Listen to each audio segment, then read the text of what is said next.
The stories shared in this podcast reflect personal experiences and perspectives. While names and identifying details may be changed, these accounts are told truthfully to the best of our knowledge. Nothing in this podcast should be taken as fact about any specific individual or organisation without independent verification. Our intention is to share experiences, not to cause harm or defame. This podcast deals with themes of emotional abuse, manipulation, and deception. We share these stories not to sensationalize, but to understand how it happens, why it's so hard to see from the inside, and what it takes to break free. Please take care while listening. I can't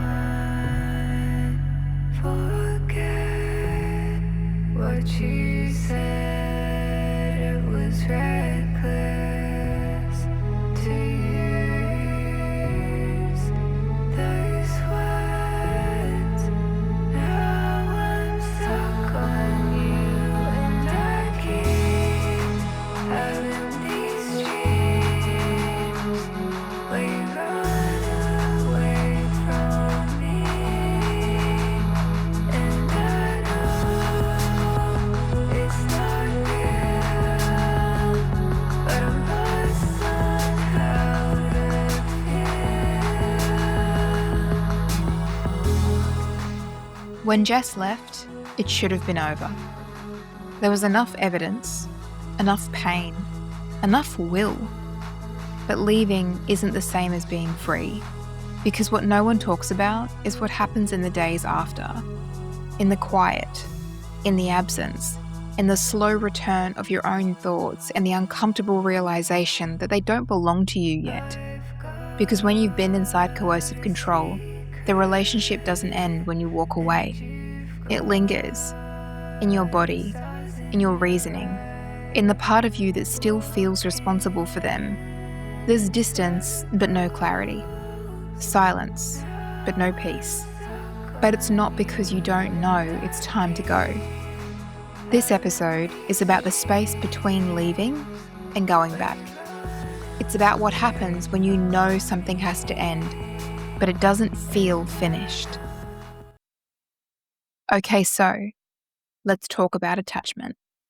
So before we get into it, I do need to preface with a spoiler alert that although where we left you last episode, Jess had ended her relationship with Danny, it was not in fact the end. But I think it's important to pause and talk about what this period of separation actually looked like, and more importantly, what it felt like. Because when people hear that Jess left the relationship and then went back about a month later, it can sound like there was a quiet break in between where everything had settled down and she'd had time to think. And perhaps even there could be a perception that Danny had admitted wrongdoing and committed to healing and repair. But as is usually the case, that's not what happened at all. There's also potentially a lot of judgment that can be felt in hearing that after everything we've spoken about for 6 episodes, the relationship was rekindled after just 37 days. But that's exactly what we want to explore, because leaving an abusive relationship isn't a single decision. It's a series of collisions between truth and survival. And the research shows us it's not as simple as we want it to be. It's completely grey, dynamic, and shaped by forces that keep pulling you back in. We like to think that leaving is a moment of clarity, but in reality, it's a messy, non-linear process where every step forward is met with something trying to drag you back and trying as hard as he possibly could. And that's exactly where Jess was in this period of the in-between. And to be honest, we've tried to record this episode a number of times, and it's been really unreasonably difficult. Thinking of the best way to reflect what was going on during this time has been really challenging. When I look back over that time, there's not one single version of me that was consistent and that I recognize. I can't identify with the person I was. We're revisiting this story with complete hindsight, right? So you're revisiting this period with the benefit of knowing everything that happened, everything you know now, and all of the clarity of exactly who he was and how much damage he'd done and how much deception was being engaged in at the time. So that's how you're revisiting this period. But the you of that 37 days was still really deep in the abuse cycle. It feels like an unbreakable force. And you're so right. It's not like that month things paused and there's this really neat straight pathway that I was on and I could catch my breath and my physical health recovered and everything was clear all of a sudden. It was a time where my nervous system was catching up to the last 10 months of my life that have just been incredibly chaotic. I've heard some people say that you don't realize the extent of abuse until you're out of it and you step back and you go, holy shit, what just happened to me? Even before I got the chance to get to that point and catch my breath, he was still there, rapping at the door, pulling all of the manipulation levers. And this was a period in that cycle of intermittent reinforcement where it was kind of, okay, here's the best of me. Here's the most vulnerable of me. Here is the person that you maybe fell in love with in the first place. And so I'm going to have a reaction to that. And that reaction is to care for him. And what comes with care is love. And so I felt myself leaning into those love moments more than anything in that gap. And I was desperate for him to be showing me that side of him. But what percentage of that period of in between was he actually being the beautiful version of Danny that you thought you'd fallen in love with? And that's the question, right? Because it's also worthwhile prefacing this entire episode by saying a lot of the things we talk about happened in such quick succession. A complete implosion of our relationship after this really significant event. And then, the next day, I'm caring for him already. I'm back to protecting him and caring for his vulnerabilities. After I've just left him for being abusive, this was a roller coaster that was up and down by the hour. And as you say at the beginning, it wasn't that I stopped and I caught my breath and my nervous system caught up. I was still on exactly the same roller coaster, just our relationship status had changed really. When you did leave, did you feel at that time that you were leaving for good? I thought I had made the right decision about ending our relationship for a better future for both of us. I don't think that necessarily in my head meant that I would never see him again and I wouldn't be in his life anymore. And that was my fundamental mistake. In relationships like this, you can't be in their life anymore. And I can say that with the freedom of not having any ties to him. And it was really hard. Imagine if we did share children. Imagine if we did share finances, if I relied on him to survive. And so I thought I could be in his life in a different way. And that was my rookie error, right? That was the mistake I made. I think if I can just reflect on the period of time, and I want to be really kind in saying this, it could be fair to say that you were experiencing not an addiction, but you'd been conditioned in the abuse cycle, in the same way that you can't really go cold turkey if you're quitting anything. How realistic is it to go cold turkey with an abuse cycle? I don't know because I haven't yet gone cold turkey. And I say that because I'm still talking about them. I've made a podcast about them. I wouldn't call that cold turkey by a long stretch, so I don't know. But I would be so interested to know if there are people out there who have successfully been in the intensity of a relationship like this. I'm not just talking about a bad relationship. I'm talking about an intensely abusive relationship and gone cold turkey and how effective that's been. My mum said something really interesting to me just the other day, actually. She said, I'm really glad that you've found all these things out and you've been able to talk about it externally because she is so concerned about the weight of everything that had happened. And if I had just internalized that and tried to move on, I don't think that would have been very good for my mental health in the long run. In terms of cold turkeying my way out of this, I think the withdrawals would have been incredibly painful. By holding on a little bit longer, I've learned a lot more about this person that has helped me process the toxicity, I suppose, of the relationship and stop romanticizing the parts that I thought were genuine. I think I've been able to see layers of manipulation that I wouldn't have if I'd just cut him off, but everybody's going to be in a different dynamic. Abusers are going to be different people. They all follow very similar patterns. We've learned that. But at the same time, there is an infinite combination of variables that can change situations for humans. And so maybe cold turkey is the only way for some people. For me, it wasn't. In this instance, we're talking about this moment where I left him after a significant event, and I probably should have just cut him out of my life at that point, because if I had, he wouldn't have been able to manipulate his way back in. But I think the point is you couldn't. Cut him off. Because No. because if we go back to that moment, we still have text evidence of what was actually happening at the time. So you had a clear-cut reason to leave. You knew your mind. You weren't half-hearted in your intention. You knew what you wanted to do. You knew it was time to go, and you did go. You knew you'd been wronged. You said you'd been wronged. You drew a line, and you said, "That's it for me. I'm done now," and you walked away from it. You said it out loud. You said it to people. But even in that, by the end of that night, you were still supporting him and telling him he'd had a big day and it had been a lot for him to go through. It was never going to be as simple as saying, "No, no, I'm good. I'm done now," because he'd created a situation where it would have been very, very difficult for you to do that. And you were so deep in it. You were so deep in the web. Outside of everything, I think you really wanted to believe that you were dealing with someone with addiction. And that is a very complicated thing. And I think you was treating this like he was an addict. And I think also you knew he wasn't, but you were creating space and opportunity for redemption and forgiveness based on addiction. It would have been very hard for you to get to a point of, at this stage that we're talking about in this moment, just saying, "Okay, done.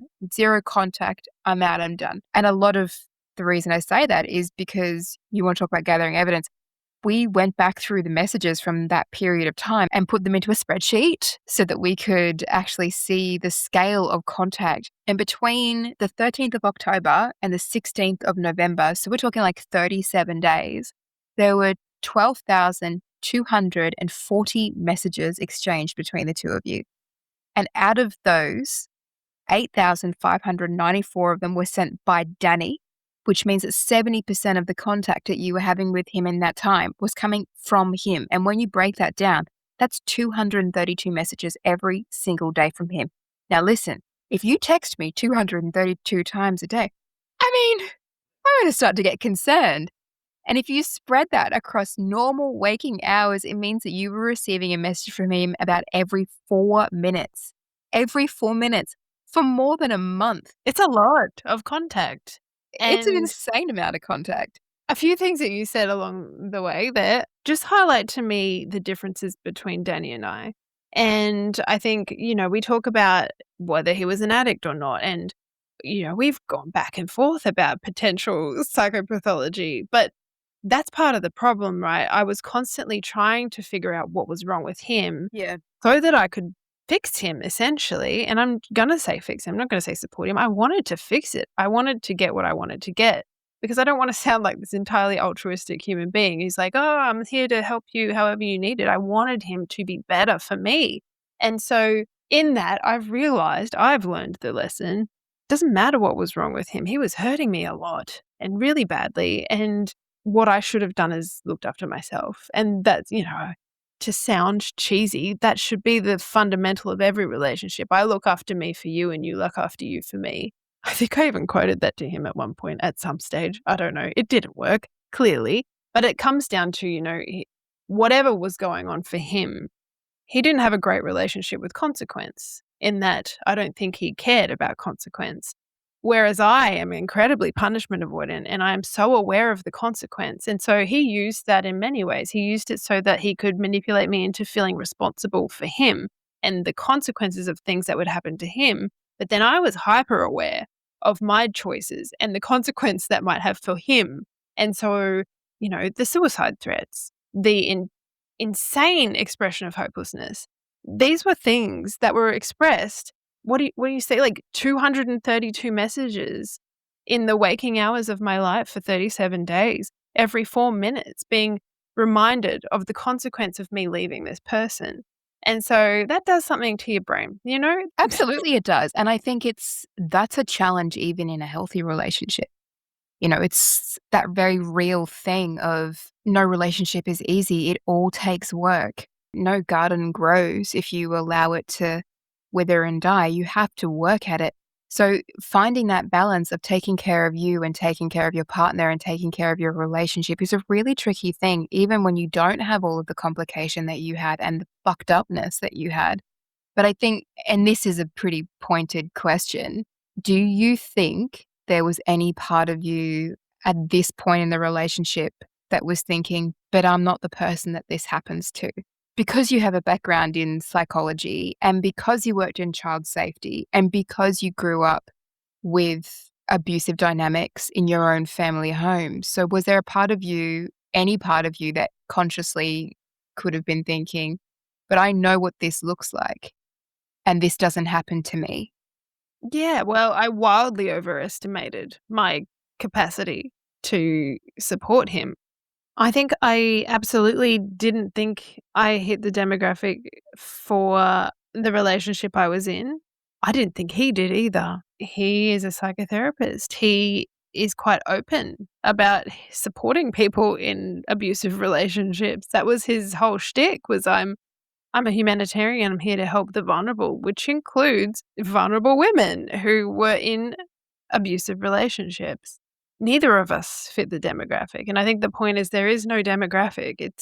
I think for me, I did think that I could handle the situation because I wasn't calling it abuse. I was calling it addiction. I was calling it mental illness. I think we need to start to separate those things out. And I've been quite loud about that, is that there is no excuse. There is no diagnosis that is an excuse to harm someone else. You are responsible for getting help. And so I suppose it does make a lot of sense if you're thinking, if you're treating this as addiction and mental illness. I know you knew in yourself at this point that you were in an abusive relationship. I think that's exactly why you started to talk about it in the way that you did, and you were more honest than you had been at the end of the chapter. But in coming back to it, he was acting like a crazy person. You know, I'm not going to say a mentally unwell person. I'm going to say he was acting like a crazy person, and I think that was it was very much a play. He was acting it. And if we go back to the constant barrage of communication and what that behavior can indicate, some days in this 37-day period were way more intense. And I think that leans into the abuse cycle. And it was very much an up and a down and up and a down and up and a down and very little in between. You know, to reference our spreadsheet, some days, were far more intense than your average, right? So, for example, the 19th of October, there were 921 messages exchanged on that day, and 801 of them were from Danny. And the most extraordinary part of that day was actually happening later in that evening. So between the hours of 10:41 p.m. and 11:52 p.m., he sent 344 messages to you in a row before you replied once. That's 344 messages in just over an hour, like one message every 12 seconds for more than 70 minutes. So that's not just constant contact. That's very little space where there isn't any contact. And another really important piece of context here is that you weren't trying to escalate the situation. You were really trying to end the relationship amicably. And that's because you still cared about him and you cared about the kids and you didn't want to cause more harm. And blocking him, as we have discussed, didn't feel safe or responsible because that would have escalated things. But also, I think you weren't really ready to do that. And so you were in a really difficult position. You were really trying to be kind. You weren't ready to cut it off. Wasn't the bridge you were trying to cross yet. You were trying to de-escalate everything and end the relationship gently and with care. But how the fuck do you do that when you're being constantly attacked? Like if someone is standing in front of you, talking at you for 70 minutes, that's wild. An interesting thing that he had said to me early on in our relationship, and this comes from a new theory that I've developed, but I think perhaps there was an element of our relationship where he was getting to know my vulnerabilities. So he understood my childhood very deeply. He had learned about my father and who my father was. And I don't think that I met someone who was like my father. I think I met someone who then became my father intentionally. I think he used some of these behaviors because he knew that they were my weak spots. This kind of behavior mirrored the downfall of my father. I don't want to get kooky and I don't want to take this into some deep child psychology place of core wounds, but I think he was kind of playing on my core wounds in terms of making me feel responsible. And he had said to me early on in our relationship that the brain doesn't like comfortable, the brain likes familiar. And I think he knew what was familiar to me, and I think he knew what it would do if he played on the familiar. Well, it's his job to know. Truly. Yeah. Like, realistically, it's his job to know this. He does know Yeah. it. You're right. Like, his entire career is built on a unique understanding of the human brain and an ability to manipulate for a particular type of outcome. Yeah. And so, the addiction, the mental health, these were things that were familiar to me. These were things that the things that I had failed. No, this is terrible. The things that I had abandoned my own father for. And so I think replaying it for me in this context where there was love involved for me or feelings of love. And so I didn't want this to fail in the same way. After having, meticulously gone through the 12,000 text messages that were exchanged during these 37 days, and then putting it down and going through that with you, and then you're like, well, hold on, there was another version of you. And then I'm like, oh, wait, there really was. There was this real clandestine version of me that was communicating with him. No one else saw what was going on. And what's interesting about this period of the relationship is that it's actually a very clear example of how coercive and psychologically abusive dynamics work. Because what happened after I left wasn't reconciliation. It was a month where I had tried to end the relationship while the relationship continued anyway. And that constant contact created something that's very common in coercive dynamics. The relationship never actually stopped. And the line that predicted the whole month, within hours of me leaving him, on that very first day, he sent me a message that said, "It's not over for me." And that sentence turned out to be true in a way I didn't fully understand at the time, but because what followed was a month where the relationship kept reforming itself again and again. And that's exactly what he manufactured. I completely agree with you. I think the way the abuse dynamic played out over this in between, it was actually a lot louder. No, I'm gonna change I'm gonna change my view mid-sentence. I don't think it's that it was louder than it was. I think it was consistent. Maybe it felt louder because I was behaving differently. But you weren't behaving differently. You felt differently. Yeah. And I think what we can reflect on is you left because I think it was the first time you had undeniable evidence of, oh, I'm in an abusive relationship. I think that's something that your brain had been trying to rationalize for a really long time. Oh, no, it's because of this, it's because of this, it's because of this. And it was like you were having an instinctive reaction that you were not safe and that you needed to exit. I don't think it's that you're behaving differently. I think it's that you were behaving safely. I think you were trying to find a way to safety before you were ready to, but you were instinctively looking for pathways out. The dynamic was just too strong. And so I think what I'd like to do is break down that 37 days and start from the day you find the condom and are given the ridiculous excuse, then are abused for 8 hours straight to going back. I understand what you're trying to say, and I think it's entirely valid. But this is where the complexity comes in, right? Because I had known for a minute that it was abusive, but some things had happened that were like slaps in the face. So, yes, the interrogation session. He was also threatening to leave me that whole night. So, part of that interrogation was him saying, if you can't answer me correctly, our relationship is over. Resolve this or we're done. And I just couldn't resolve it because there was nothing to resolve because it was irrational. He pulled out a meth pipe in front of me. And so he'd never actually done drugs apart from the DMT in front of me. He swore to me black and blue since the incident when I was overseas that he never touched drugs ever again. He was done.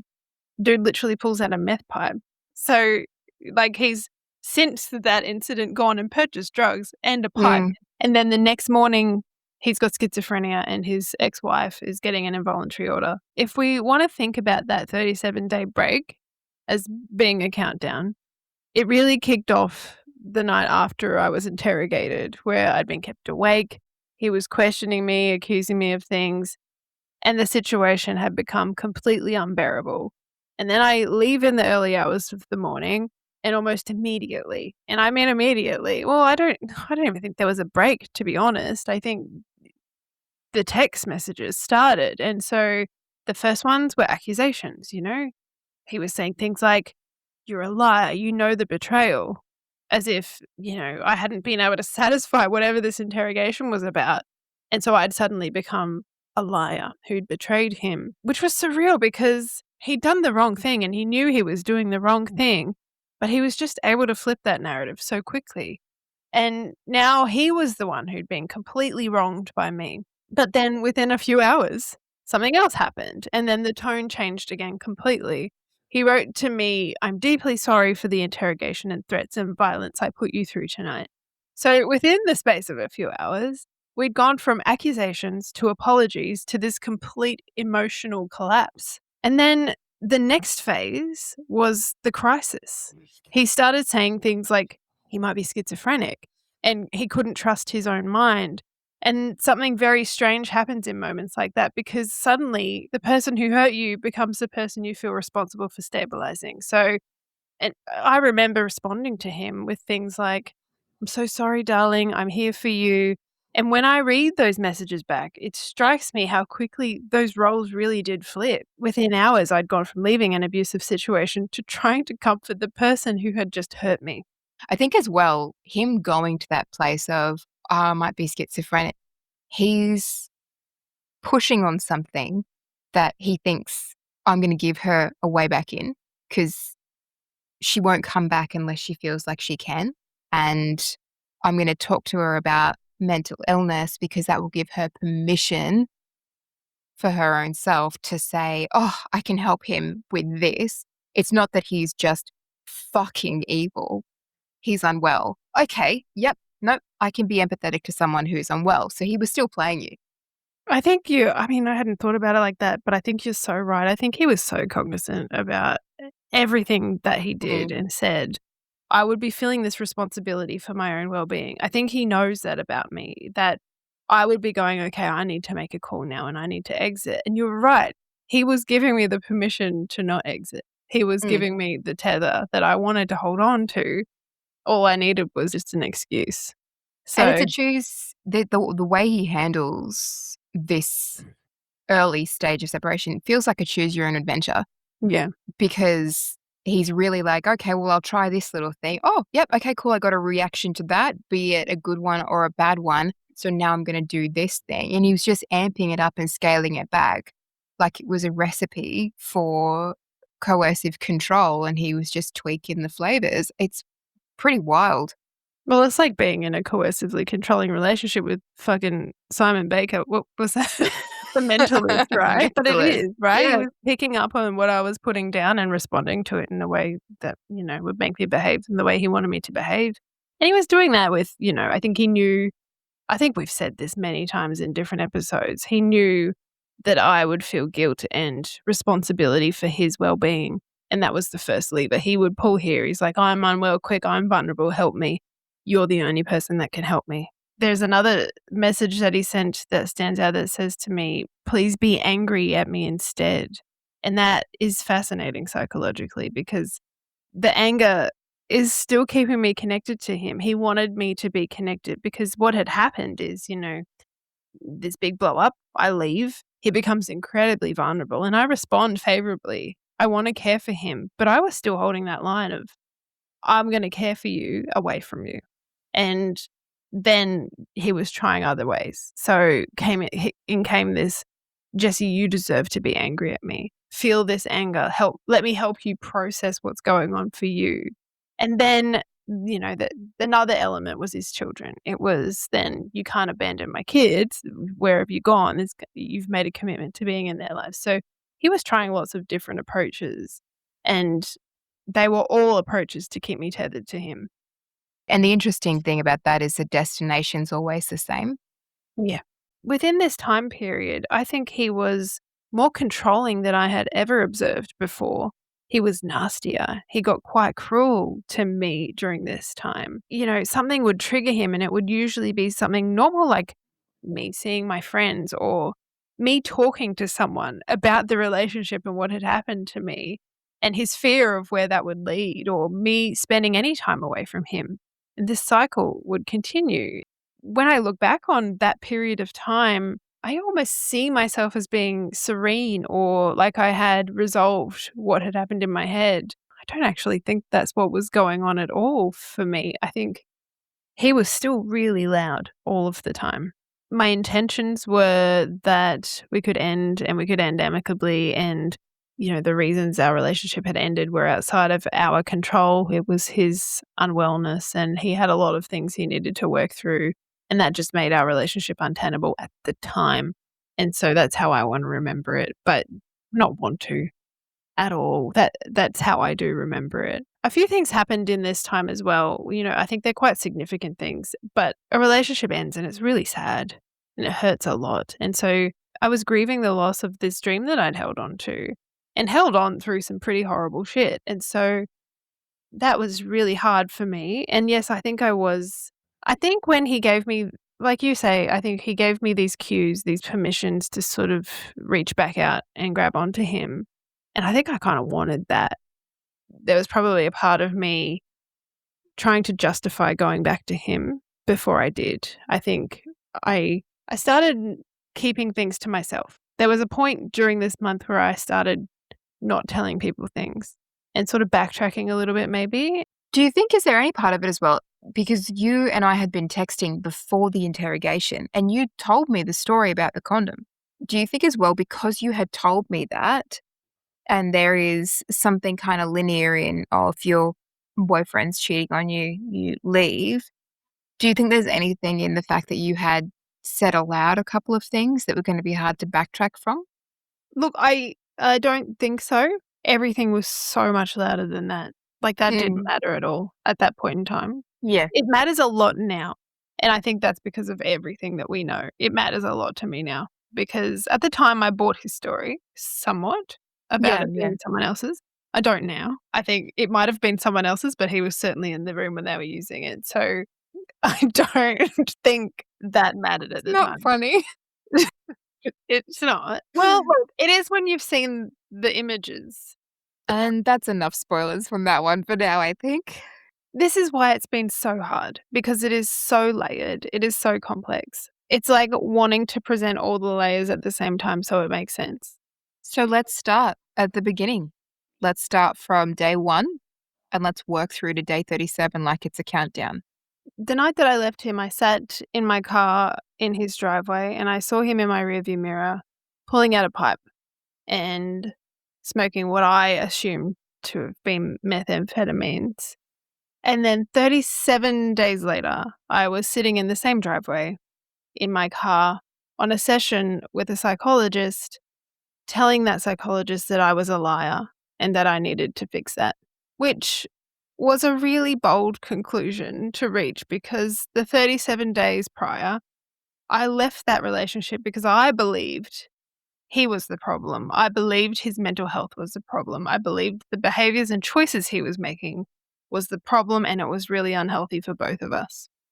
When I ended the relationship, I was actually really clear about that decision. I knew things weren't working. I knew his mental health was spiraling, and I knew our relationship wasn't helping anything. The dynamic between us was just not okay in any way.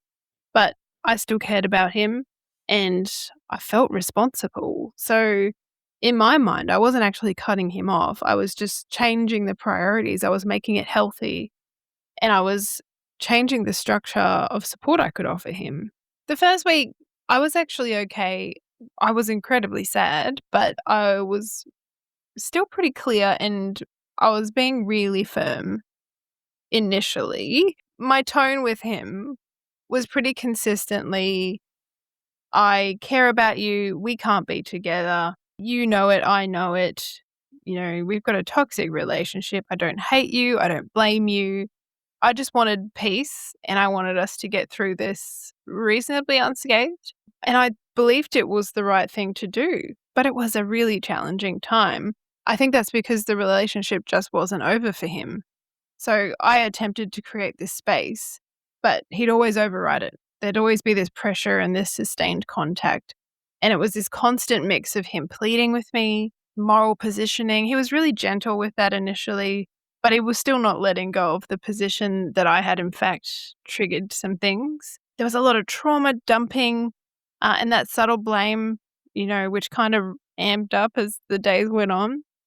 And I was caught in it.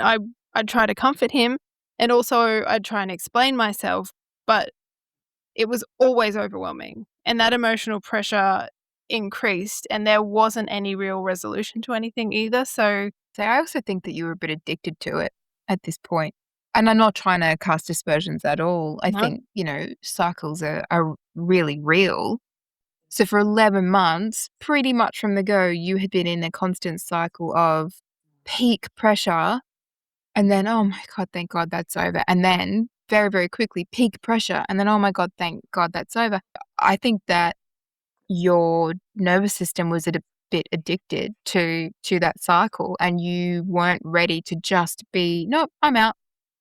oh, entirely. I think, we said this before, the brain doesn't like comfort, the brain likes familiar. And I think my feelings changed during this time. I felt like I had taken a stance and I felt like I was doing the right thing by being firm about the end of our relationship. But yes, of course, those ups and downs were still there. And sometimes rather than it presenting as him getting angry at me, it would be him getting manic and wanting repair. And then he'd have all these epiphanies, like he could fix it all because he'd suddenly realized what he'd done wrong or what went wrong in our relationship. And then, there was a moment, I think, very early on where he decided he wanted to throw me a surprise party, and Oh. he'd reached out to everybody, well, not everybody, a few people in my circle, which I think included you, with this big spiel about Yep. wanting to throw a surprise party for me. It was like this really perfect mix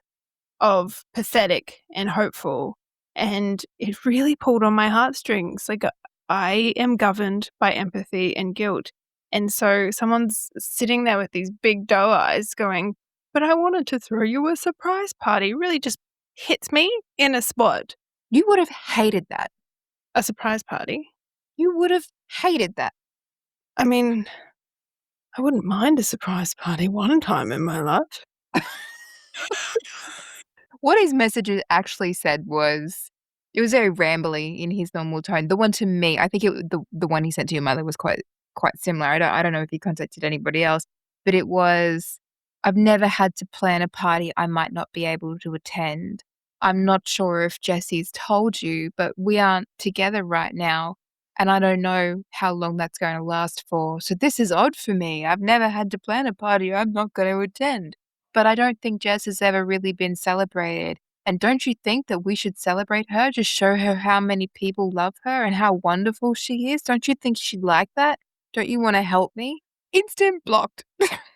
See, my mother got a similar message, and I think my mum replied, I think she replied just something like, "Jessie has got a lot of people that love her, and she's got a lot of healing to do. There won't be any parties."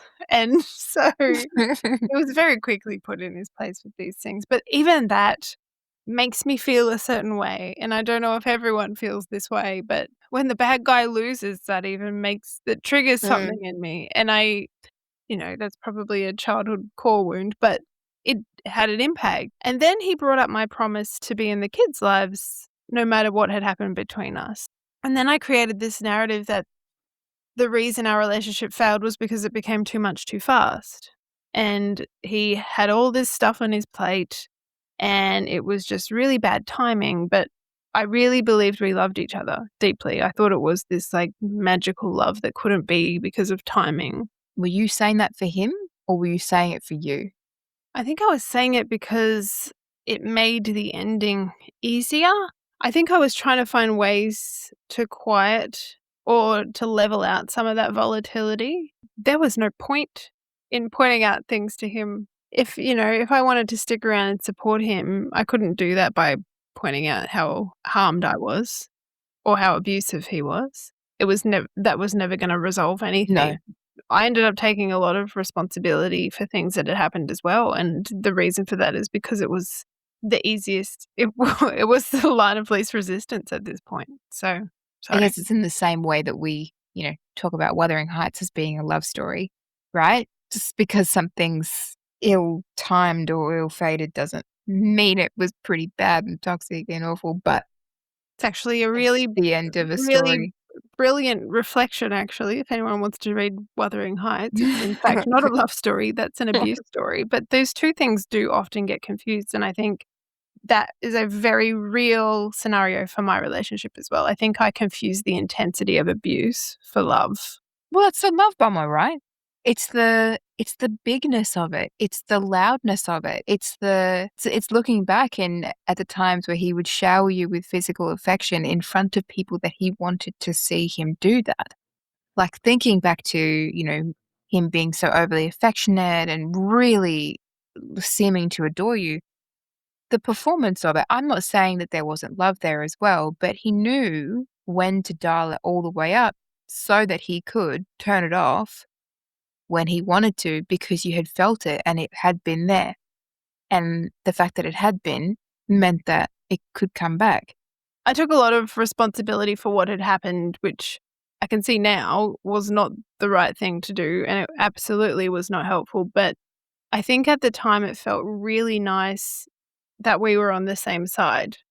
Even though that side was all about him and his well-being and his hurts and his pain, it just felt really nice to be working through this grief together. Eventually, I agreed to seeing him and the kids, which I now think was another huge mistake. And so, in your mind, were you going into that meeting to say sort of goodbye to the kids, or was it more of a we're working through this together, united front, not disrupt the children's lives? I don't think I even knew, to be honest with you. I think I had hopes that we could maintain some kind of relationship. I don't think I knew what that would look like at this point. So I guess this was kind of a way to sort of show that it could be possible, I guess, maybe? Hmm. Okay. And did you talk to your mum about this? Yeah, I did. I think my mum was trying to help me navigate this separation. I think she knew the cold turkey was hitting me a little bit, and I think she wanted to find solutions where I didn't get so desperate that I went back. She had offered to facilitate this meeting, which I'm really grateful for. I think her presence was really important in that moment. So she offered to come with me and my nephew because they had all met before to go to this fun park with the kids and Danny. At first, he was really elated by this. He was so happy with the thought of us getting to see each other and me getting to spend time with the kids again. But as we got closer, the night before we were due to meet them, he just strangely, very strangely started escalating into this frustration with me. It came out of nowhere. He was annoyed at how I failed to try to understand him. And then he escalated about me telling people what had happened. And, I had made people believe that he was coercively controlling. But where did the narrative of coercive control come in? I got this giant rant sent to me about how I've painted him as this genocidal dictator to everybody, and I've been spreading misinformation about what happened and about who he was. And how are you responding to that? I maintained my stance that I just wanted to be peaceful and calm. I tried to keep my tone neutral, and I think it was obvious he was trying to pick a fight with me. I could see it. And so despite all of these attempts, I just didn't enter into it with him. It was like he was having this whole argument with himself. And the last message he sent to me that night, which I think was around 11:30 p.m., after I think I had tried to say goodnight far earlier than that. But he says to me, "You know what? I don't have to listen to you criticize me and judge me and put me down and denigrate or humiliate me anymore. I never did and I never do. I would appreciate if you stop putting your shit in my mouth, your shit in my head, your shit in my body, your shit on my dick, your shit in my skin, your shit in my personality, your shit on my soul, your shit on my work, your shit on my life, and instead ask me about these things." That message is insane because I wasn't saying anything to him. I What the wasn't. fuck I is tried he to end the talking about? conversation. I have no idea. I didn't reply to him after that. So the next message that I send is the next morning, the morning that we're meant to go and meet him and the kids. And it's me asking if he was feeling okay. And then we went ahead with the plan to meet him and the kids. And it was kind of a bittersweet day. He was really manic with his energy. And I think my mum being there really threw him off. I don't think he was happy that she'd come along for obvious reasons, but it was okay, I guess. The kids seemed to enjoy it. It looked almost like a normal family outing. And that moment for me was incredibly confusing because it created this strange sense that maybe the relationship could exist in some calmer version of us. But of course, what followed was another explosion because the underlying dynamics hadn't actually changed. And I remember when you told me that you had decided to go and have this date, I actually think I said it to you at the time, but the thing I was really worried about was he was always at his best version around his kids. It's easier to buy the story of the fantasy life that you could have had when he was at his best. And I was conscious of you going into this situation and being able to maintain a separation boundary when you were seeing the very best version of himself instead of, drugged out, explosively abusive, manipulative Danny. Exactly right. And the way that we ended the day was a giant hug. It was almost like I felt gratitude for the day. That was a common theme throughout our relationship. I was very quick to forget the stress and anxiety. There would be a moment of calm and a moment of sweetness, and then the relief would just make me forget. And so when I look back on that day in its entirety, I can see the manic energy a bit clearer now. At the time, I thought it was a really beautiful moment. So we ended the day with a big hug. And then I think I was texting on the drive home with him, just saying, "Thank you. It was really nice to see you. I adore the kids. It was great." He asked a really innocuous question. It was something like, "What did you and your mother talk about after you left us?" And I just said, "Mum was just saying how exhausted you looked," because he did. He looked really horrible. He looked exhausted. And then what followed was another explosion that set him off. And because the underlying dynamics just hadn't actually changed, it was the same thing. I don't know exactly what set him off about that comment. I think the fact that my mum was there is probably what set him off. He just hated that she was there and getting in his way. And that night, he just ripped into me via text. He said the most horrible things about my mother and me and our relationship, and I just couldn't understand. I think I've read this text exchange, and it is one of the worst things I have ever read in my whole life.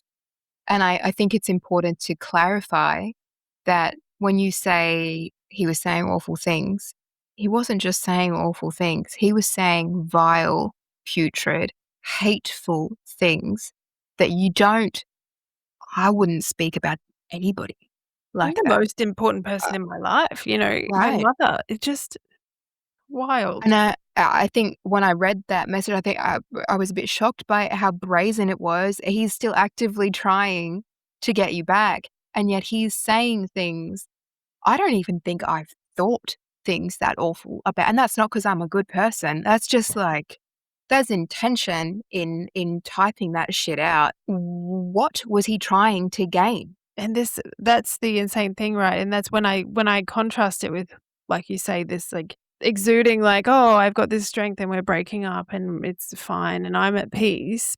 And then this happens, and then I think I was just trying to ignore that. I think there was something in me that just wanted to deny that it was as bad as it was. I don't. Well, you could still blame so many things. And I think as we're talking about this, I'm having a very deep realization. We are having this conversation through the lens of everything that we know now. But at this point in time when it was happening, you still didn't know everything that you know now. You still had a reason to say drugs are bad.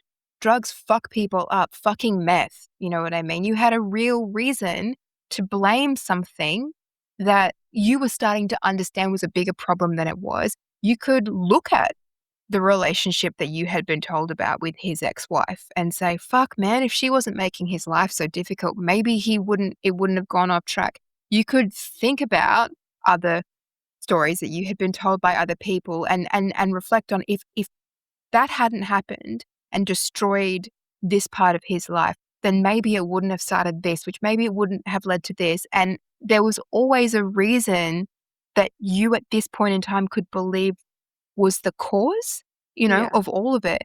And I think what's baffling now is to understand there was no cause except evil and that this is a bad person.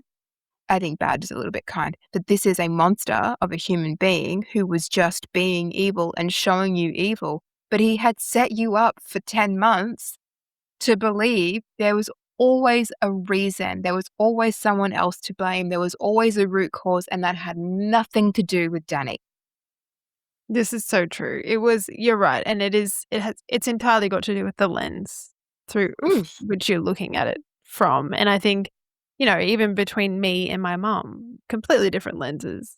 Me and you, Yeah. completely different lenses of the situation.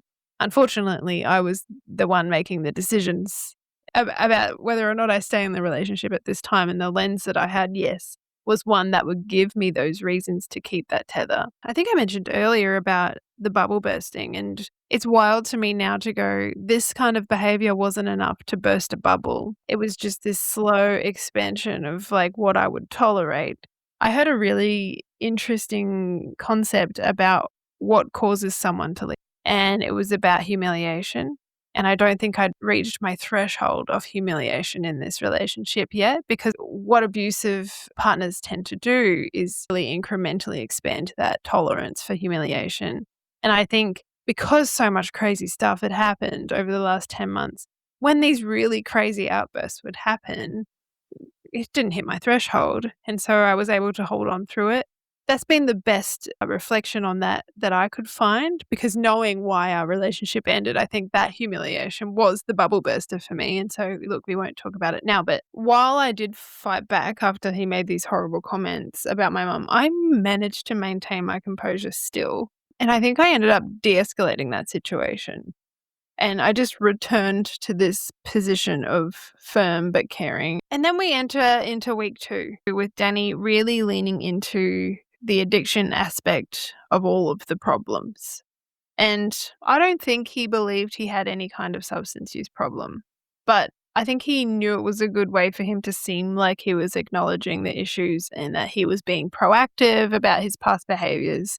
He even went so far as to say he wanted to go to rehab. He'd admitted to me that he had used again after we'd had the day with him and the kids. And I thought somehow him disclosing and being honest showed some kind of seriousness about wanting to get help. So I lent into supporting him. Spoiler alert though, he never actually went to rehab. And he, in fact, never changed anything he did. And we were in contact pretty much constantly. And while this week was a reasonably calm period, the language and the constant messages just gave me zero time to breathe and process the end of our relationship. I still hadn't been able to grieve the loss of this relationship I'd been in. And instead, I felt like I was his full-time grief counselor. And I think that's a really important thing to point out, because it wasn't just in the breakup that Danny was 100% of the focus. I think in the last episode I said it was getting really hard to support Danny 100% of the time because you were his full-time support person. That was always the case in the relationship. It's every emotion that Danny was having, it was your job to make him more comfortable with that emotion. Every impulse he was having, it was your job to indulge the impulse.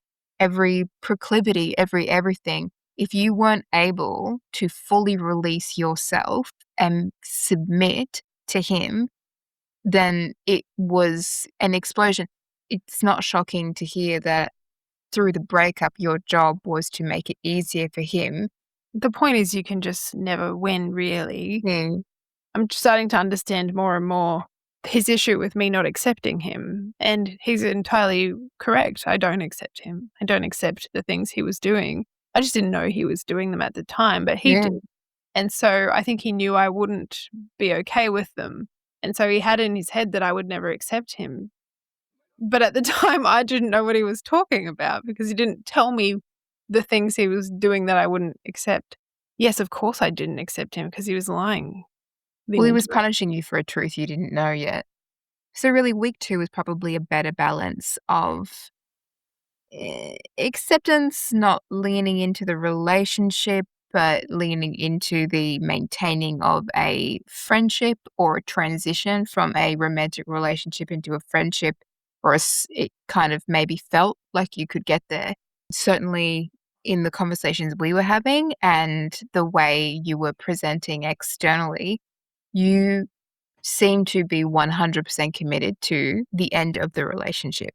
And you weren't even lamenting at that point in time externally. You weren't lamenting the addiction or any aspect of it. You were just being really forthright about how awful this experience had been.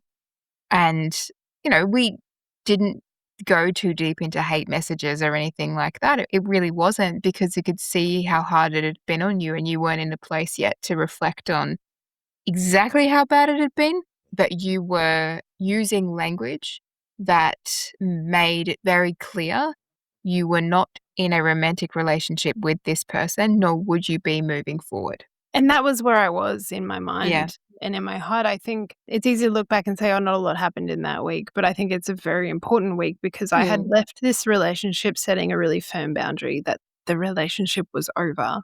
And in that first week, we'd already experienced the same volatility that the relationship had reflected. So moving into this calm week was setting the tone for the familiar again. It was kind of going, this is now the expectation. You had set a boundary about ending our relationship, and I was pretty firm. I was saying language I was using to him was like, we need to say goodbye, that we need to stop talking. The sooner we do that, the sooner we heal. And again, that boundary had been broken because he kept the communication going. And yes, I know I could have blocked him, but at the same time, I couldn't have without it coming across as being hostile. But So also, you just couldn't have. So it's easy to say you couldn't have blocked him without it coming across as being hostile. But if you were really ready to be done, you could have, but you weren't, and that's okay. That's not a judgment thing, but there was still something in you there that wasn't quite ready to not have that connection to him. It's okay to say that. and I guess that's where I get stumped because I go, I was feeling so many different feelings. And it's hard to say this is exactly what I was doing because I don't think there was a plan for what I was doing. I just knew that I needed to be firm and that our relationship had ended. I think I wanted to be the person that was firm in ending it and being the stronger party that could go, yeah, maybe we do still love each other, but clearly we can't be together. I don't think he was ever thinking anything but the relationship's not over until I say it is. Mm. And so we continued to talk and we were talking quite constantly.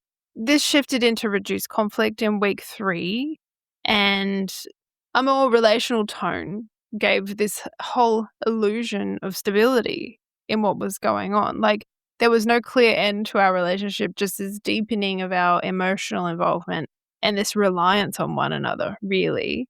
I don't think I was honestly relying on anyone else for emotional support at this point. By the sounds of it, and I have a lot of trouble remembering who I was in different scenarios, but by the sounds of it in my communication with you, I certainly wasn't being vulnerable about the grief of it all and the sadness, and I No, think you were being open. There are definitely times where I'd ask you if you were okay, and you're like, "Yeah, I'm just having a sad day today." Like, you were really frank about where you were with it, but you weren't asking for a shoulder to cry on. You were just acknowledging your support network. and I don't think I could reasonably feel the grief properly either because of that constant contact. I didn't feel like I had lost anything because I hadn't. It Yeah. was still there in my ear. Danny and I were very much still leaning on each other. I also just want to point out, and I think this is an interesting just part of who you are. You are the person who does maintain friendships or positive endings with your exes. Like, that's just who you are. It's not out of the realm of your character to say our relationship is done, but I don't want to hate you, because that's pretty consistent. I don't think I've ever heard you say anything awful about any ex, and there are a number of exes that you have, maintained very nice communication with, friendships even in some situations, no remnant of romance left, but for you and your history and the person you are, that is 100% a possible thing to have, but it is a very feasible thing that you could have achieved it. But I think that's spot on because, I mean, and going back to my earlier comment about the kids, I genuinely believed that this is a person that I loved and respected and, admired and all of the things.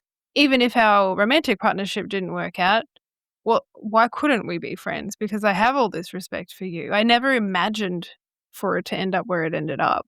And yes, based on my past, of course, endings of relationships aren't nice. But I, have managed to find my way around to that with a lot of people that I have been romantically involved with. I'm proud of that. I'm always been proud of my friendships and the people around me. Absolutely. Why should this have been any different? Well, because no one has ever made me want to jump off a bridge before. And I say that with all sincerity, no one has made me want to end my life but this person. We were leaning on each other and there was calmness. And it started to feel really familiar and like this was the normal now. This was the normal of our breakup. It was not that we'd set a firm boundary that it was over and we needed to stop talking so we could move on.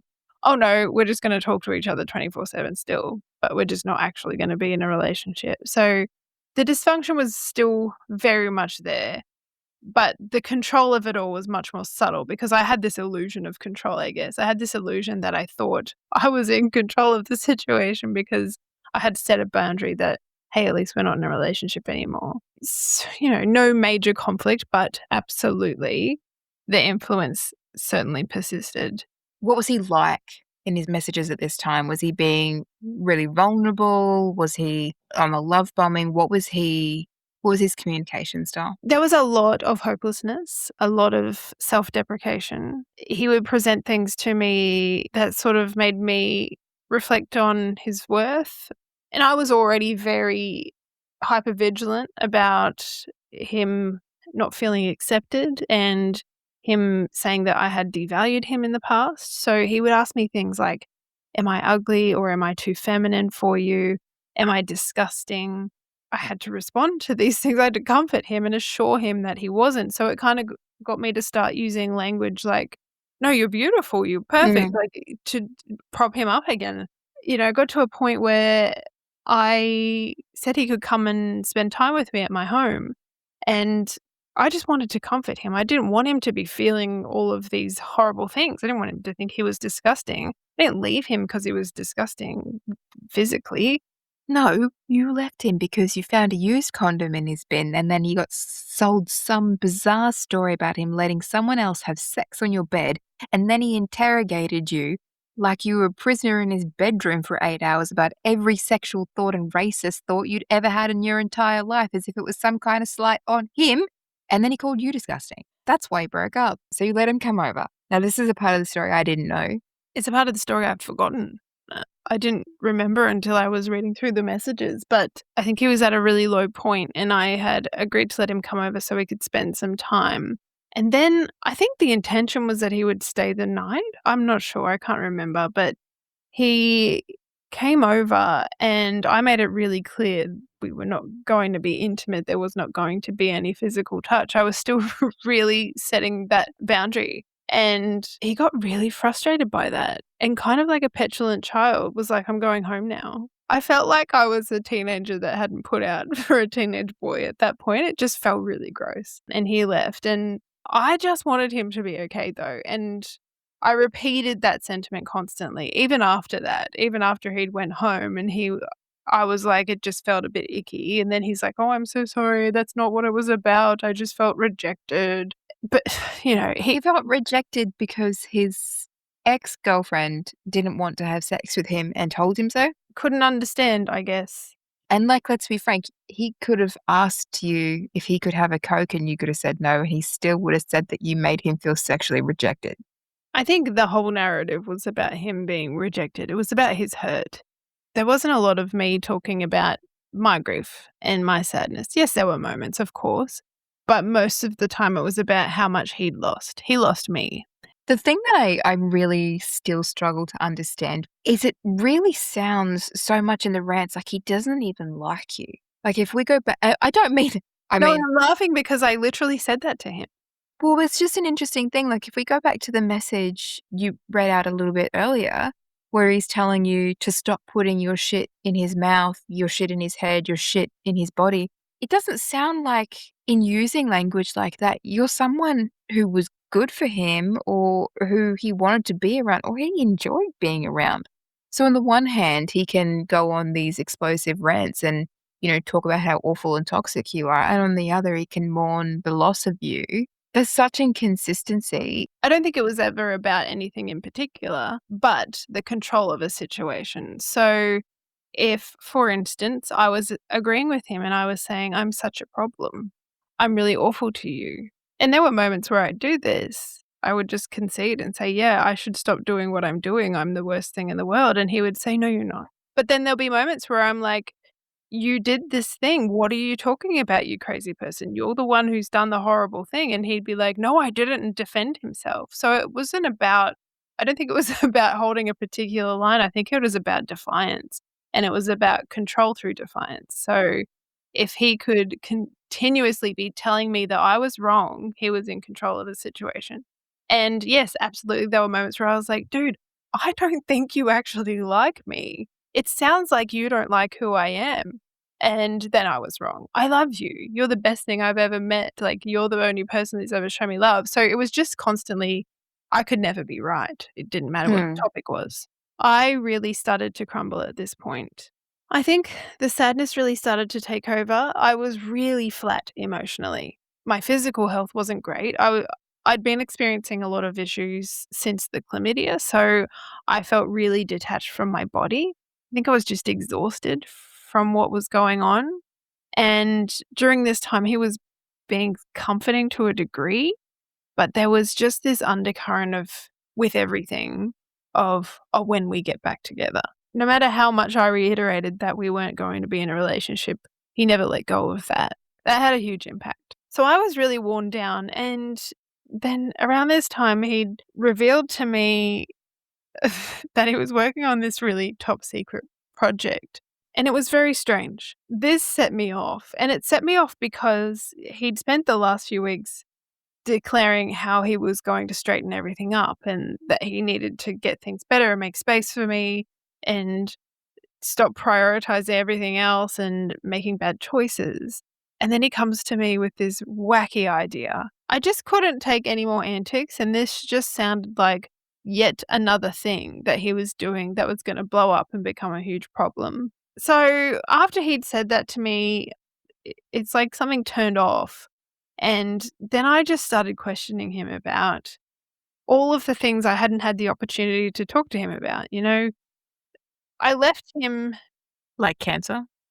like cancer, like chlamydia, like all of the things, like all of the people in his life, like the drugs, like just everything started to come out of me. And I was like, asking him just frankly, how did you meet that person? You've never actually explained that to me. What is your relationship with that person? And so we jumped right back into these pre-breakup dynamics to the point where, But this isn't even a pre-breakup dynamic. This is reckoning to a certain extent. Because again, and I'm just putting my own little 2 cents in here, I wanted to know the truth of the cancer story. We joked about this in the first episode. It's so easy to forget about, but after all of it, I wanted to know if that was true. And I'm curious to know how he responded. Did you straight up ask him? yeah, I did. I asked him about the cancer. I asked him about everything. When I say we went back into pre-breakup dynamics, the response wasn't the truth. The response wasn't an explanation. The response was an escalation. And then suddenly I became this abusive monster, and then he was dissociating. And so it fell back into that. I never got answers, obviously. He just presented my questions to him as me abusing him. He wasn't able to explain anything he'd done. Well, and I guess to that point, it's not like you ever got to say to him, sucks that you lied to me about having cancer, because you knew at this point that he had. And that's true, right? Like, I never I always had inklings. I always had, I think, and usually when you approach someone about a lie that they've told you or a deception and you say, "Hey, I've got evidence that suggested you did this," they'll usually concede and say, "Sorry, I did the thing." And then Mm, you get to work through it in that way. Danny never, never admitted to a lie. no. To this day, would never admit to a specific lie. Would say sorry, blanket sorry, but never specifically name what he's sorry about. So, yeah, I think that's a huge element of it. I was never able to call him out. Even, finding a condom in his bin, that story's ridiculous. But then it's not in the context of other things, and so you're like, I never actually had the clear cut, "Here is my evidence, you did the wrong thing, say sorry, you lied." And so, yeah, I think I don't know how to articulate that, but that's such the point, right? He wasn't coming to the party as other people would when they're caught out doing the wrong thing. He just wasn't. He never wrong, never accountable. Well, and I guess it gives a good platform to understand why, he can say the awful things that he said about the most important person in your life, Mm. and it can feel just par for the course. And look, I have had conversations with him where I have been quite angry and I have said some things to him. I have called him words. I have called him a monster. And I have told him that he's one of the most despicable humans I've ever met. And he thinks that's abusive. He calls me abusive for using language like that. He calls me abusive for calling out the truth of what he did to me. And then I can go back and reflect on that conversation we were having. I shouldn't call it a conversation. It was him abusing me and saying horrible things about my mum. He doesn't think that that's abusive. He doesn't think he said anything horrible in that conversation. It's just wild, and there's nothing I could point out in that conversation. All of the horrible things he was saying about my mum, Mm. telling me that we can go fuck each other. Like, what a horrible thing to say to someone about their mother, and it's just that's not abusive. That's not him calling me names. He's not telling me I'm ugly, so he mustn't be devaluing me. Like, No. it's just the lack of accountability makes it impossible, and Yeah, I it's don't like no, the kettle isn't black, it's onyx, you know? Exactly. And then look, and he will do the thing where it gets down to, like, straw manning and the constant, like, semantic debate, and it's just entirely frustrating, and all you can do is back away and go, "I'm never going to win here."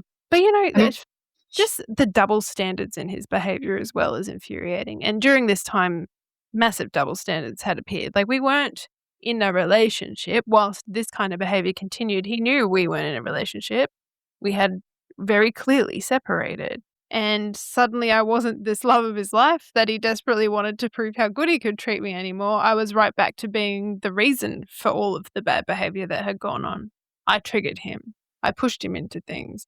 I didn't want him having friends. It was always my fault. I did all of the bad things. So I was the problem again. And, who knows? Maybe at this point I'd hit this flatness about me and maybe I'd sabotaged it so we could finally get to that moving on part. Maybe I wanted conflict so that it could just end and we could stop. Being kind wasn't working, but it was kind of just like a whole nother breakup again. This went on for a few days and I just let loose about all the things he'd lied to me about, which is interesting because I knew there was so many lies. I knew that he'd lied about so much. I just didn't know what the truth was. Unforgivable things he'd Unforgivable. lied about. Yeah. It's not just, "I'm going to the pub, but actually I'm gonna go hang out at a friend's place," or, "I'm going to work, but actually" it's not that kind of thing. There are unforgivable things that he lied to you about, and I think that's one of the really diabolical aspects of this individual, is the ability to really manipulate monstrous stories and then just shrug it off like it didn't happen. Really and truly just shrug it off like it didn't happen. So how many people sit there and have someone say to them, "Did you have cancer?" and have the ability to just move past it as if you didn't ask the question? I think when someone does it and they're looking you straight in the face and they're telling you this thing and then trying to justify why they did this thing, you kind of just like, I mean, it's got to be true because who on earth would lie about that kind of shit? So I don't know. The things I didn't know at this point, but he was doing was wild. I cannot understand his psychology. I think there's something about that brain that I will never fathom. I just wasn't allowed to challenge him. But this is where it got really interesting. He started opening up to me about the young woman that he'd previously mentioned. I think we'd spoken about her, Laura, and he gave me the full story about what actually happened. This story was just next level. It was a lot of things that I just could not believe to be true, and they were so extreme that I couldn't believe someone could make them up. It was that kind of story, and so I softened after I heard this because it's one of those stories that you can't it's not easy to refute. It's not easy to say, "I don't believe you. I don't believe that that happened." So I took the other road, and it really worked. Whatever he did worked at that point. It was a horrific story. He was Um, really good, though, at figuring out when he needed to blame somebody. And I think this person, he'd gotten pretty used to blaming and blaming really loudly. And I think he was being uncreative and just fell back into blaming the same person. And I think you're right. I think that person had become a very convenient scapegoat for a lot of things. But if this story had have been true, would have been a life altering moment in someone's life. So it also kind of could have made sense. Like looking back now, I look at it and I go, "Good Lord, Jessica, how could you?" I um, understand, but I mean, I think about it now and go, how fucking dare he? yeah, How dare he speak about another person in the way that he had? And I don't think you need to feel any kind of remorse for believing. It's not you're not the only person who has, but I just go straight to anger. And I think the fact that he weaves this story back in right now when he does, the fact that he does it as a tool to pull you back, the fact that he just continued to destroy someone's reputation, use it as a tool to loop you back in, to explain away all of his disgusting behavior to you, and just have absolutely no thought for the human experience of the person that he was slandering. I feel disgust in every part of my body for this man. I think that's the right sentiment entirely. Disgust. It is really gross. It's It's really vile, actually. It's vile, and I think, you It's know really hard because, like, the contents of we're not gonna repeat it, and we're not gonna say what the story is, it's not our story to tell, but it's just the kind of thing that you really question the mind that can make that up, and it is made up. There's nothing true in there. the things he includes in this story, I'm sure have happened to somebody. And the fact that he can just pick and choose it like it's a lolly bag and he's just deciding whether he wants sweet and sour to make the best combination is despicable. It's laughing in the face of people who have lived these experiences, who have been through the things that he is claiming to be through and benefiting, because he's also an incredibly privileged individual. So, as an incredibly privileged individual, claiming the things that he's claiming happened to him, other people who've actually been through the things he's saying do not have the benefit of the privilege he has, and they do not have the benefit of being taken seriously in the way that he did. It is so disrespectful. And I think, considering his profession, It's kinda hard to look back now, and I had known everything I'd known about him at that point, and I chose to believe him and support him. It doesn't feel nice. I think it was easier for me to believe that there was a reason for all of his behavior rather than just believe that he was just abusive and treated me horribly. And this was a pretty good fucking reason, if it were to be true, to go, "Oh, that's a life-altering event. That's something that would really change someone."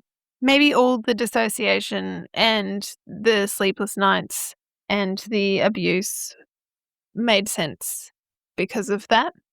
And I think this is where the shift happened. We move into the 4th week of separation, and it was like I wasn't trying to process the end of the relationship anymore. I knew that trying to understand the past 11 months was impossible because he wasn't willing to give me answers. He'd proven that. And I was still very much addicted to him and to this cycle I was in with him.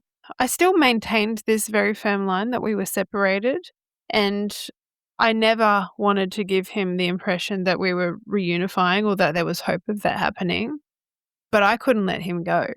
I couldn't block the number.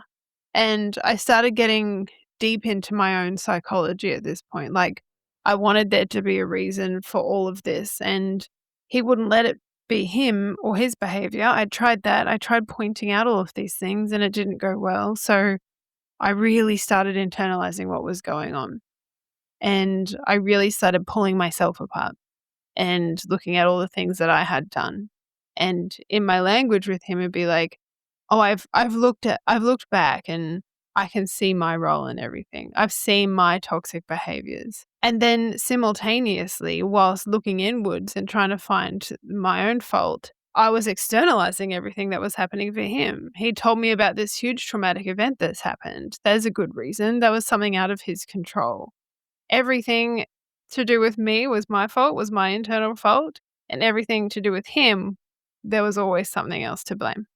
And this was a really bad sign at this point because it essentially meant nothing was truly his fault. Everything had simply happened to him, and I was the problem because I exacerbated it all. And we know what happens when I think I'm the problem. I think I can fix it. And so I started idealizing him again, not to build him up, not to tell him that he's great, but to convince myself, I think, that this was something that I could fix. And then he suddenly became perfect to me again. And I can see it in my language that I'm using with him. I went from this kind of really controlled, measured, supportive caretaker to this fawning again, to this building him up and telling him how wonderful I think he is and how great he's going to be in the future. So that language reads to me like I'm trying to convince myself rather than anybody else. And reading the text history to me all at once in one sitting is just insanity because I can literally see, I can see my mind completely flipping. I just forget all of the horrible things that happened. And he would lap it up. He knew this was happening. He could see the shift in me. I think he went, well, finally, my game's finally worked as it usually had. And he was using language like, my Jessie's coming back to me, or he'd remind me really subtly of things I'd done wrong, like all of the stuff with the men and the ranking and the dicks and me having past relationships. Like all of that would subtly come back into the conversation. But also, if what you're saying is that you had gone into reflecting on your own psychology and what you were contributing or how you were contributing to how things had gone into it, it's easier to idealize someone when you hate yourself. Entirely. If I'm the problem, then he's not. So, yeah, Exactly. Yeah. absolutely. And so it's kind of this self-talk, talking myself into believing that I was right when I had judged him in the first place. "Oh, no, no, no, you were right. He is a good guy. You're the problem." You're the problem. Yeah. And somehow that feels better than being not the problem, but being at the receiving end of the consequences of someone else. It is wild to look back and read, and this is why I think it's been really hard, is because it's so unbelievable to me that that's who I was in that moment, and I need to articulate when people talk about coercive control, it's not as simple as they're a bad person, leave them. It is entirely complex and it is inexplainable, and it wasn't me. That it's like something takes over you, and it is on the edge of all of these things. It's on the of guilt and addiction, and it's just a blender of not great nervous system things. Well, as well, but, and I think this is something we've talked about a little bit as well. Danny's a reflective surface. So he is easy to fall in love with because he's showing you the best qualities in you and then reflecting his worst qualities back at you and saying they're yours. So it's a really strange little loop of hatred. You're not choosing Danny if you are who he has made you to be. And like, to be frank, if someone said, "Oh, my Keeks is coming back to me," I might vomit all over their face. But I can completely see how in that moment you are looking for, it's almost like a bit of a reward. I did the work. I've done the self-analysis. See, I did it. I told you I would, and you're right, and I'm fixed, and I'm acknowledging that I'm the problem, and it's the reward you're seeking, and then you're getting that reward back, and it makes it easier to feel safer because you're getting that little hit of goodness and praise. And I think this is the really interesting time for me because it did not look like that on the surface. There is nothing in me that would have at this point in time suggested that you were headed back in, not until a dinner we had around your birthday. And even then, if I'd really known how deep in you were at the time or how often you were communicating with him at that dinner, I think I wouldn't have believed it if you said it to me then. But I think you'd gotten good at that point at just being completely still so that you could be everything that felt safe to you, which was this relationship, because that he helped create this place that was the only place that you were seen. He was the only one who saw you because he saw what was wrong with you, and he was willing to help you get out of it in this little place. So you were really, really still above the surface so that you could just be in that place, and it was the only place that you felt you could be. Yeah, and like I don't think I knew what I was doing half the time. I think it was a day by day situation. I don't think I really had plans. I think I wanted to be firm. This was the end of my relationship. I thought I was doing the right thing by both of us, but at the same time, I don't think I really knew what the plan was long term. I still hadn't really thought about what it would look like with him and his children. Were we going to have a conversation with them about it? Like I just hadn't thought far ahead at all, and I think we were talking recently, and you gave a great analogy. It's like a gambling addiction, right? And what you were saying earlier, yes, that reward, but I feel like I was caught in this massive casino, the Danny Casino, and I was playing the same machine, hoping eventually that it would pay out. And you're right, there were those small rewards. It is the same as a gambling addiction. Mm. House always wins. And House so, always wins. I don't think I had any hope of getting what I wanted. And there were some pretty overt attempts to put me in my place. There was one point during this week where he sent me this list of things that he needed from me. This is interesting to me because my position was we were separated and we weren't getting back together. What's on the list? It's a long one. It's a 15-step road to recovery, I suppose. I don't know. I'm going to read some out. I haven't read this, so this is going to be a fun journey. All right. Number 1, I want and need my pain validated. Number 2, I want someone to be accountable for having caused that pain. Number 3, I want whoever is accountable to also see that the main pain that I have felt in our relationship, which I feel right now as I write this, is how little and small and how much of a villain they make me feel as I declare this pain. 4, I want my pain attended to by the person who caused the pain through attention to these things within me. 5, how does it make me feel about me to have this pain in me? 6, how does it make me feel about my girlfriend to be forced knowledge about exes? 7, how does it feel for me to be a lesser human or a lesser man for struggling to cope with all of the information shared? 8, I received an explanation about why these consistent comparisons existed earlier. Jessie provided me with that, and I am grateful. God. 9, then I would like an explanation about why my hurts and pains have been consistently shut down rather than looked at, blamed and attacked, and then made to feel a villain rather than actually acknowledged. What happens there is what I need to know. 10, I need the person who acknowledges this to repair this and heal this through extensive words, totals, and actions that are opposite to the wounds that have been created.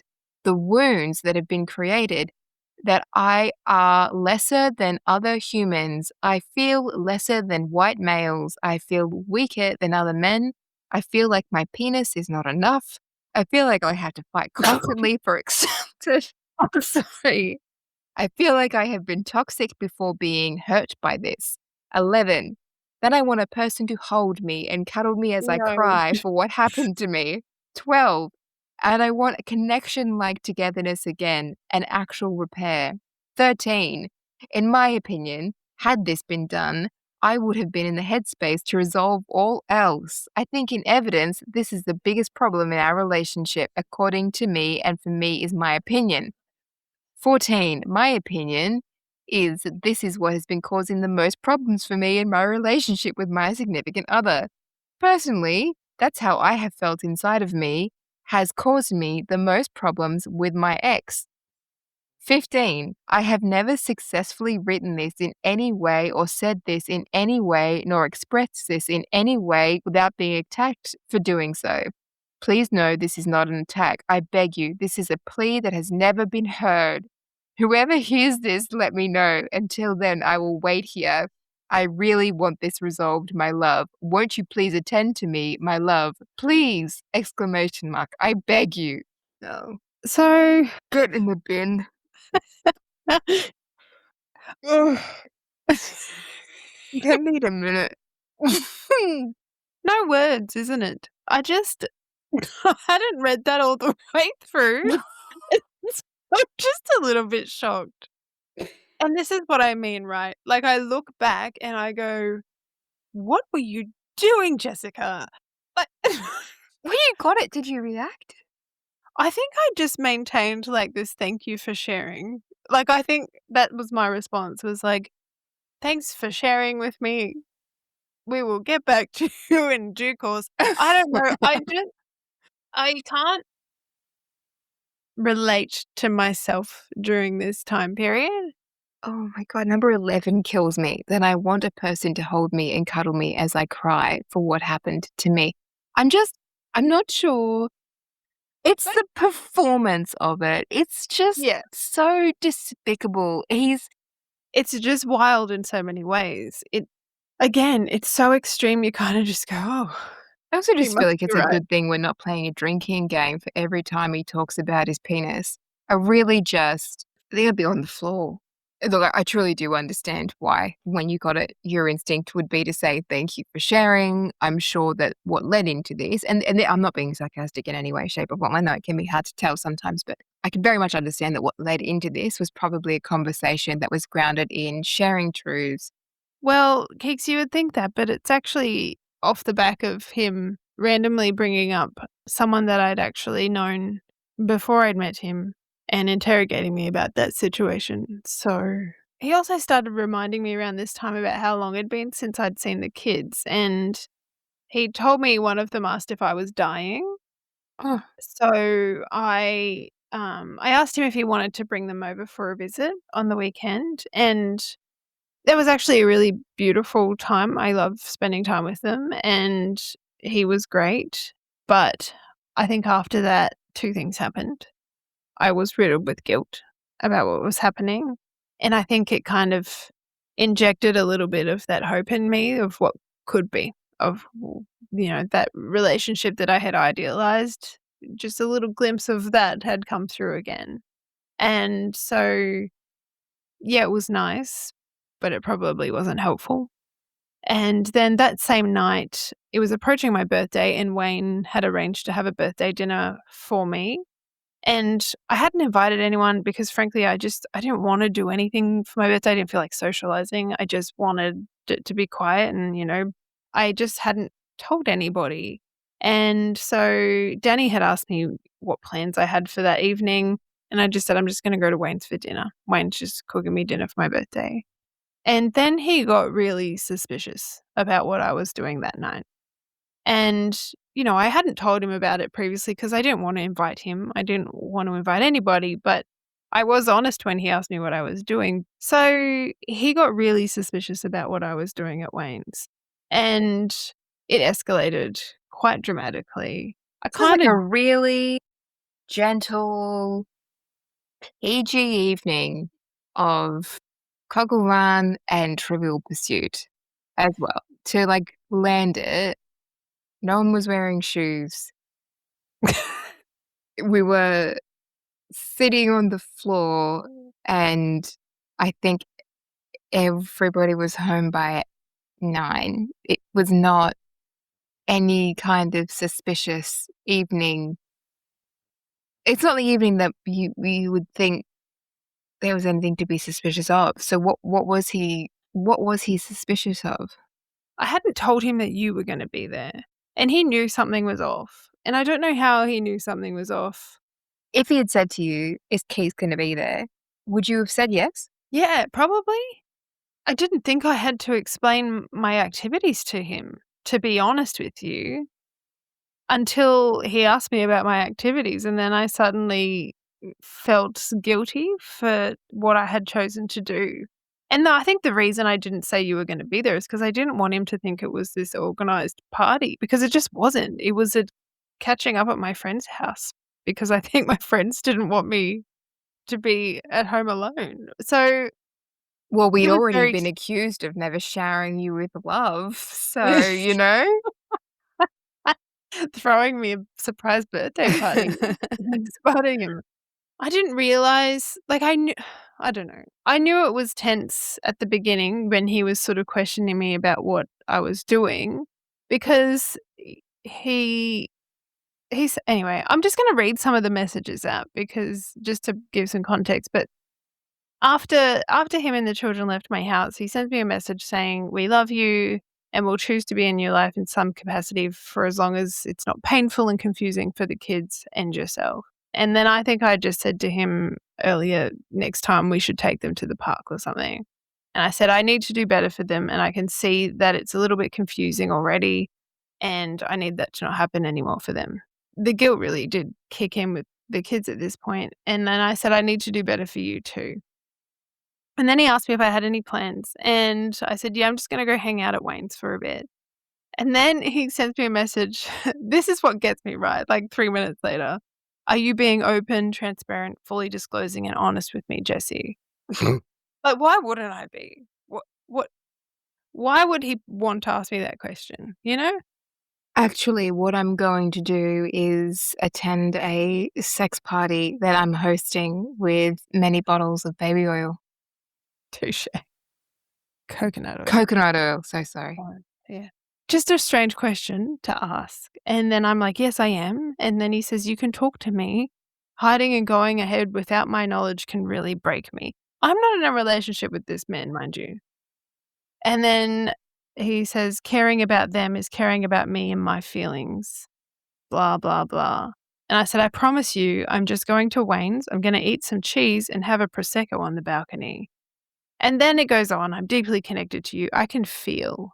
So now he's saying he can feel that I'm deceiving him, that I'm up to something. Ugh. Um, and then I just took a photo of Wayne on the balcony and I sent it to him just to show him I'm at Wayne's house on the balcony eating cheese. I really was.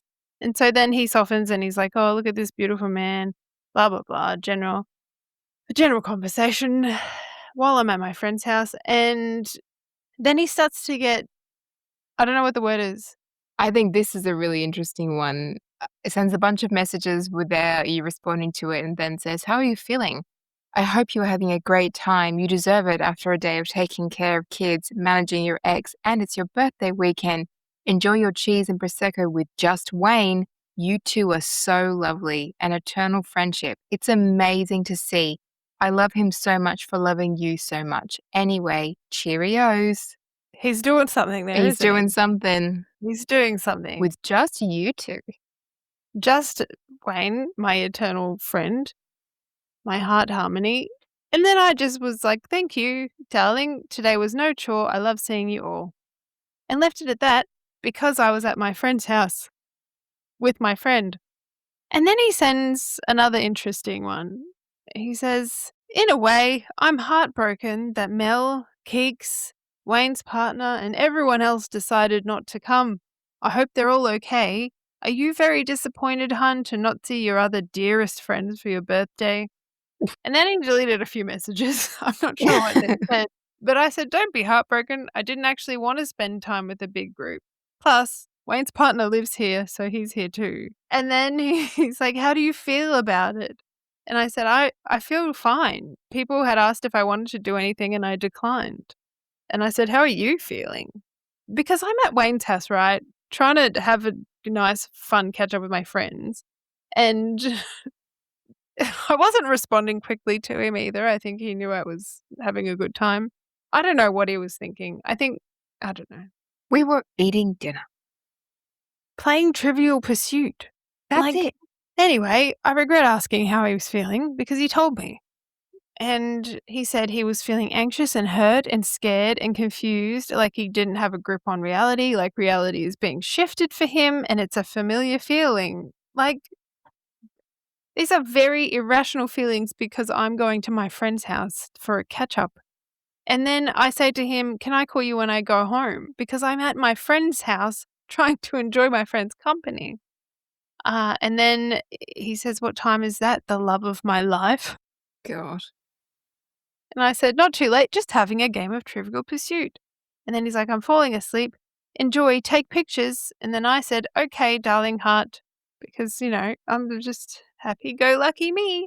And then he pushes it later on, "Any idea of ETA yet? I don't want to miss out on talking to you." And then, "Can you video call me before you leave Wayne's? It would be nice to say hi." And then he tries to video call me because I just at this point had obviously just put my phone down. And then it's like, "I can't get through." And then, "I will wait for that video call before you leave Wayne's." Jesus. So he kind of wanted me to prove where I was. You can see what's happening now. And then I just hadn't checked my phone because we were obviously enthralled with this game of Trivial Pursuit we were playing, and I just hadn't checked my phone. And then as I was leaving, I saw these messages from him, and I'm like, "Just left now," and checked my phone. I said, "Do you want to chat?" And then things really went downhill. So then it essentially turned into another interrogation session. So I'm driving home and I'm on a call to him, and he's questioning me about why it's taking me a certain amount of time to get home because I was at Wayne's. How long does it take to get home from Wayne's? And this was ridiculous for me because we were not in a relationship and I was at my friend Wayne's house having dinner and it was none of his business. And I wasn't lying. And so I was getting kind of like, "No, not having this conversation with you." And I think I eventually just hung up on him. I think I was just like, "No, thank you." And so then he continues to message me. He just got a slew of messages, "You ghost me, you're hurting me. I am Danny. I am a father, a brother, your lover. You lied to me. You hide stuff from me." Blah, blah. It just went on and on and on. And then I think I just replied to him and I was just like, "Hello, I would like to not talk to you right now." And this is about 11:15, because I was at home by this point. And then he just kept going. And then I start biting back. And I'm like, "I've not done anything to you." And so, it was just so strange. It was just such a strange situation. And then I start explaining myself. I start doing the thing where I'm trying to explain myself. And that's what he wanted. He wanted me to jump in and start trying to, I don't know. It just wasn't a good sign. As we're heading into the final week of my 37-day reprieve. So this meltdown was eventually resolved. I think I de-escalated the situation. I soothed him by answering all his questions. I'm still really curious about why he was so suspicious about that evening. A Because mystery. he had access to all of your phone and he knew that I was there. And wondering why I didn't say you were there. I don't know. I think he was just trying to catch you out in a lie so he could prove you were a liar. And look, I didn't tell him. I'll happily admit that as a reason. Anyway, after this birthday dinner meltdown, he started talking to me about a potential relapse into using drugs again. And I stupidly was like, "Okay, well, you're not alone and I will be there for you and I will support you. Please don't do that." He told me he'd also been confiding in his father, who was helping him see things clearly. And I started to reassure him about his value and that I loved him and how wonderful he is. And it was inching closer to my birthday, so it was a real emotional anchor for me that time. And we'd had these conversations about me spending the day with him. So I just went fuck it and decided to go to his house for my birthday. And I think, I told him and he was obviously stoked. And so I told him I would drive there. I think I spoke to my mom about it and she was supportive and it felt nice. And I just wanted to go and I just wanted to lie down next to him and pretend like nothing was bad. And so that's what I did.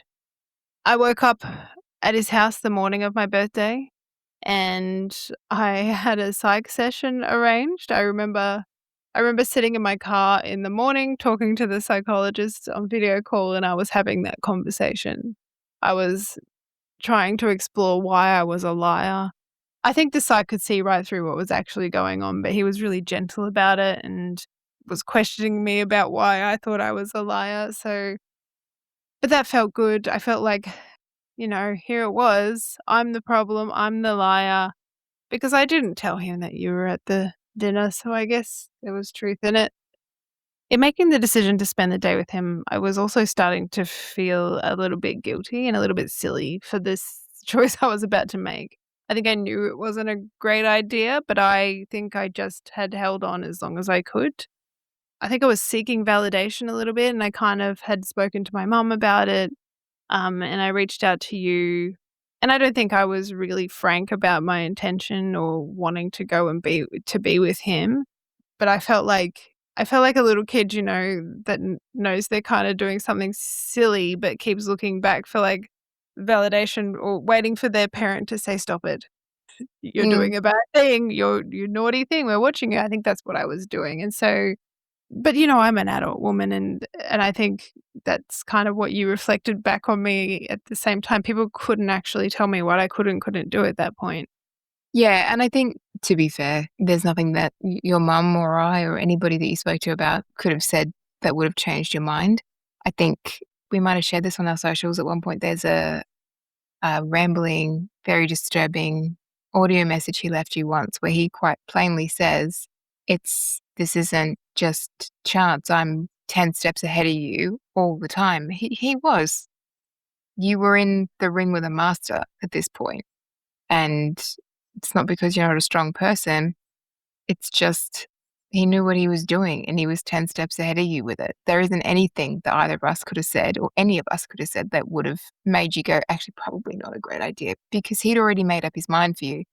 So I know I felt an impending sense of doom when you said you were going, and I checked your location about every 15 seconds. And as soon as I saw that you were still there the next day, I knew you were back in it. And, at that point, I don't think you knew you were back in it.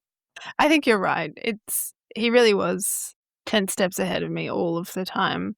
I really don't think that's because I'm an idiot, but I It's not. certainly think it has a lot to do with him being someone who's willing to manipulate other people and me not. I just can't imagine ever being that calculated. I knew I shouldn't have been there. I knew he hadn't changed a drop, but 30-something days after deciding to leave, I'd made myself the problem, and I was committed to proving to him that I could change. And by the end of that week, I had fully given in. I apologized to him for getting lost momentarily, and we were back together. No boundaries introduced, no changes made, just straight back into the relationship dynamic. And I was really pleased with that decision for about a minute and 30 seconds. And then came the drug charges. Next time on Beyond Curious, it really is the final countdown. The moment when Jess comes face to face with a reality that changes everything. It's the kind of naked truth that is both impossible to ignore and impossible to forget.